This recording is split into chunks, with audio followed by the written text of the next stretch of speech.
Hello student, आज हम पढ़ेंगे बर्न। और ये बर्न का हमारा लास्ट पार्ट है। इससे पहले हमने बर्न के 3 पार्ट पढ़ लिए हैं। ये हमारा 3rd ईयर का टॉपिक है बर्न, जो एग्ज़ाम में काफ़ी बार पूछा जाता है। इसके अंदर हमने डेली ट्रीटमेंट पढ़ लिया था। डेली ट्रीटमेंट के अंदर हमने पढ़ लिया था ड्रेसिंग कैसे चेंज की जाती है, वुंड में हैमरेज को कैसे हम चेक करते हैं, इन्फेक्शन का पता कैसे लगाते हैं। उसके बाद हमने फीवर को देखा था, यूजफुल साइन होता है इसका, और सेलुलाइटिस को भी हमने इसके अंदर आइडेंटिफाई किया था। और उसके बाद में सिस्टमेटिक एंटीबायोटिक दी थी पेशेंट को हिमोलाइटिक स्ट्रेप्टोकोकल वुंड इन्फेक्शन को ट्रीट करने के लिए और सेप्टिसेमिया को ट्रीट करने के लिए। नेक्स्ट के बाद हमने स्यूडोमोनास एरुजिनोसा इन्फेक्शन के बारे में हमने पढ़ा था। इसके अंदर सेप्टिसेमिया कोज करता, पेशेंट की डेथ भी हो सकती थी, जिसके अंदर हमने यूज में लिया था अमाइनोग्लाइकोसाइड, सिस्टमेटिक अमाइनोग्लाइकोसाइड यहाँ पर यूज में ली थी हमने।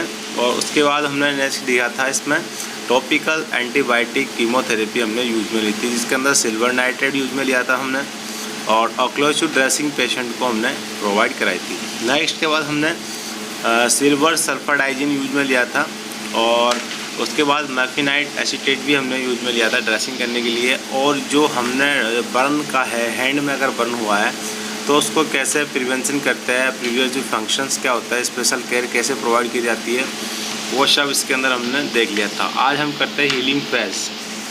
कौन कौन सी हीलिंग फेज है जो बर्न के पेशेंट के अंदर देखी जाती है, या बर्न के पेशेंट के अंदर हीलिंग कैसे होती है, ये आज हम इस टॉपिक के अंदर पढ़ेंगे। The depth of the burn and the surface involved influence the duration of the healing phase. Without infection, superficial burn heal rapidly. जो डेप्थ होती है बर्न की और जो सरफेस होता है, जो कौन सा सरफेस के अंदर इन्वॉल्व होता है और कितने ड्यूरेशन के अंदर हील होगा, ये सारी चीज़ हमें देखना पड़ती है। और उससे पहले हम देखते हैं कि वुंड का जो इन्फेक्शन हुआ है वो विदाउट इन्फेक्शन के है या इन्फेक्शन के, या फिर सुपरफिशियल बर्न है। अगर सुपरफिशियल बर्न है तो वो जल्दी से रैपिडली हील हो जाएगा और जल्दी से ठीक हो जाएगा। लेकिन अगर बर्न डीप बर्न है और उसके अंदर लेदर लाइक स्किन हो गई है और पेनलेस बर्न है, तो वो बर्न को ठीक होने में या हीलिंग होने के अंदर बहुत टाइम लग जाता है। तो ऐसे बर्न के लिए हमें इन्फेक्शन को केयरफुली पेशेंट को प्रिवेंट करना होता है।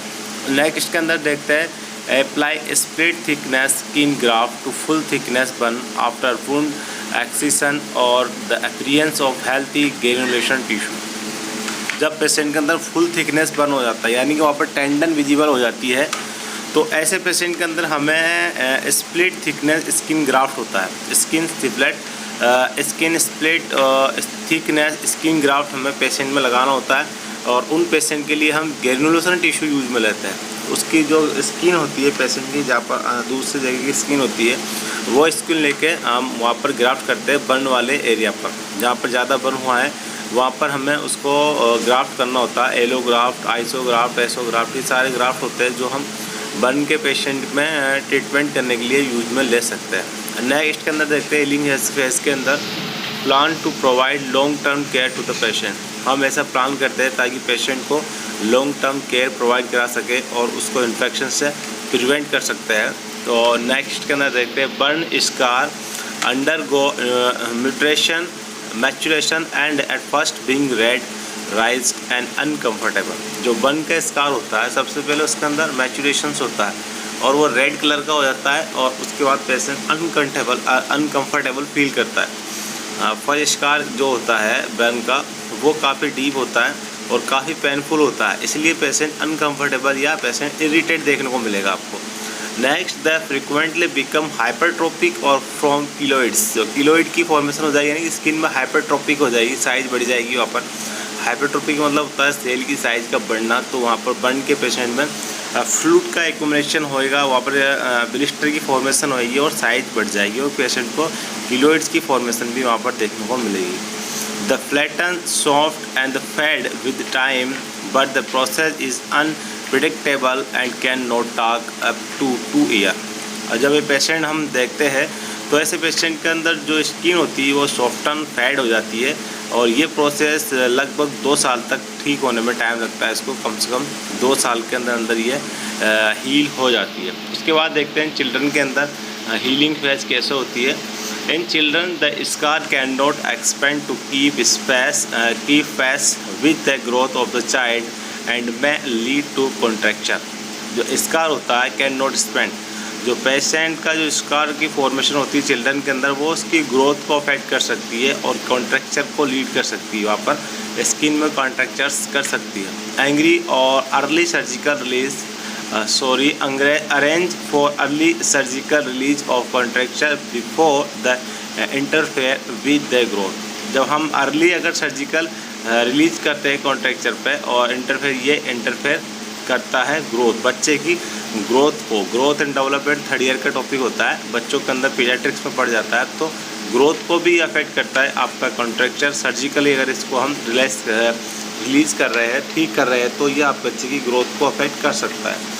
Growth and development third year का टॉपिक है, उसके अंदर आप पढ़ोगे यहाँ पर ग्रोथ और developmental is a continuous process. और डेवलपमेंटल जो फ्यूजन होता है वो सिफेलोकॉर्डल और प्रॉक्सिमल टू डिस्टल होता है बच्चों के अंदर, और डेवलपमेंटल एक कंटिन्यूस प्रोसेस है। जबकि ग्रोथ की बात की जाए तो ग्रोथ एक निश्चित टाइम तक होती है और निश्चित टाइम के बाद ग्रोथ स्टॉप हो जाती है, ग्रोथ रुक जाती है बच्चों के अंदर। और ग्रोथ एक क्वांटिटेटिव एस्पेक्ट होता है, एंड क्वांटिटेटिव ग्रोथ को हम काउंट कर सकते हैं, जबकि जो डेवलपमेंट है उसको हम काउंट नहीं कर सकते, वो क्वालिटेटिव होता है। तो ये ग्रोथ एंड डेवलपमेंट के बारे में कुछ टॉपिक था, इम्पोर्टेंट था जो मैंने आपको बताया है यहाँ पर।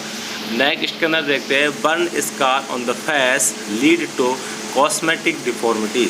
अगर बर्न का शिकार है, अगर फेस पर बर्न हुआ तो हमारी कॉस्मेटिक वैल्यू को डिफॉर्मिटी कर सकता है, क्या उस कॉस्मेटिक डिफॉर्मिटी वो कर सकता है। उसके बाद में ectropion and contracture about the lips, and ectropion can lead to exposure, keratitis and blindness and lip deformity, restrict eating and mouth care. अगर बर्न स्कार जो हुआ है हमारी फेस पर हुआ है तो वो हमारी केरेराइटिस यानी कॉर्निया का इन्फ्लामेशन कर सकता है, कॉर्नियल इन्फ्लामेशन को बोलता है केरेटाइटिस, एंड ब्लाइंडनेस कर सकता है और लिप के अंदर डिफॉर्मिटी कर सकता है, जिससे हमें खाना खाने के अंदर और माउथ केयर करने के अंदर दिक्कत आ सकती है। नेक्स्ट के अंदर देखते हैं, consider specialised care for these patient as skin grafting is often not sufficient to correct facial deformities. अगर पेशेंट में स्किन ग्राफ्टिंग करते हैं, स्पेशलाइज्ड केयर करते हैं, स्किन ग्राफ्टिंग करते हैं पेशेंट की, तो उसके बाद भी ज़रूरी नहीं है कि फेशियल डिफॉर्मिटी सफिशिएंट रूप से सही हो सके।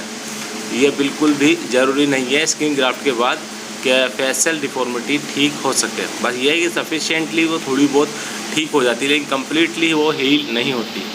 अब बर्न के पेशेंट को हम न्यूट्रिशन क्या प्रोवाइड कराएंगे, ये इसके अंदर देखते हैं। The patient energy and the protein requirement will be extremely high due to the catabolism of trauma, heat loss, infection, demand of tissue regeneration if necessary। देखो पेशेंट एनर्जी की बहुत ज़्यादा आवश्यकता होती है बर्न के पेशेंट को, और प्रोटीन रिक्वायरमेंट की आवश्यकता होती है।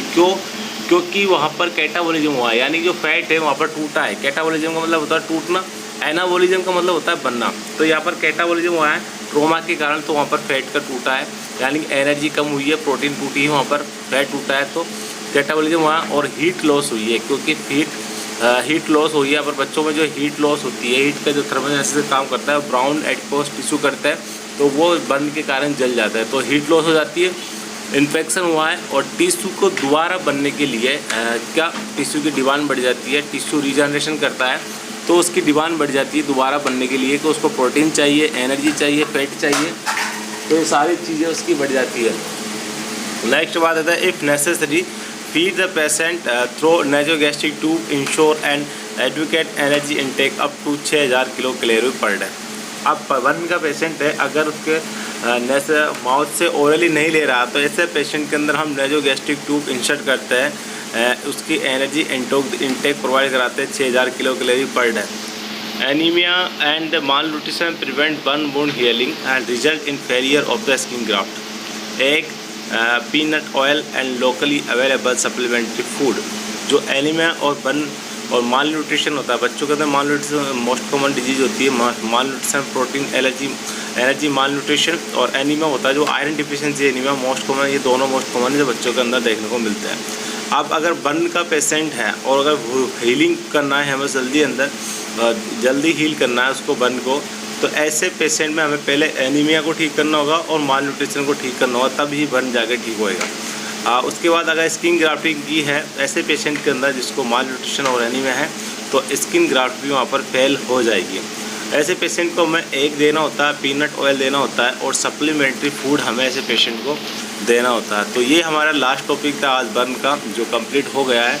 इसके बाद नेक्स्ट टॉपिक देखेंगे हम थर्ड ईयर का कौन सा टॉपिक चलता है नेक्स्ट इंपॉर्टेंट, और एग्ज़ाम में कौन सा इंपॉर्टेंट होता है, तो वो हम इसके बाद नेक्स्ट देखेंगे। तो यहाँ तक आज हमारी बर्न की जर्नी थी जो कंप्लीट हो चुकी है। तो थैंक यू वेरी मच।